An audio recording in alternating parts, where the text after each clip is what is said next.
कधी कधी काय होतं माहिती आहे का, भूक जास्त नसते पण काहीतरी चटपटीत खावं वाटतं. मग काय करायचं, लगेच उठायचं. असे मस्त 2 पेरू घ्यायचे, पाण्यात टाकून छान स्वच्छ धुवून घ्यायचे.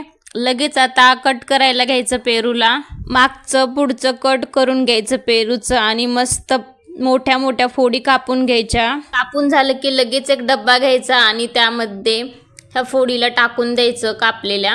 आता ना वरून 1 चमचा लाल मिरची पावडर टाकायची, अर्धा चमचा मिरे पावडर टाकायची, अर्धा चमचा जिरे पावडर टाकायची, 1 चमचा साखर घालायची, काळं मीठ घालायचं. मीठ जास्त नाही घालायचं, नाही तर खारट होऊन जाईल. आता अर्धा चमचा चाट मसाला घालायचा आणि डब्याला झाकण लावून चांगलं मिक्स करून घ्यायचं. मिक्स करून ना मग घ्यायचं ना लगेच खायला. असलं चटपटीत भारी लागतं ना, चवीला काय सांगावं. जेव्हा असं काही खाऊ वाटतं ना तेव्हा हे असं नक्की बनवून खायचं. एवढं जबरदस्त लागतं ना, खूपच मस्त. तर बनवा आणि मला कमेंट करून नक्की सांगा.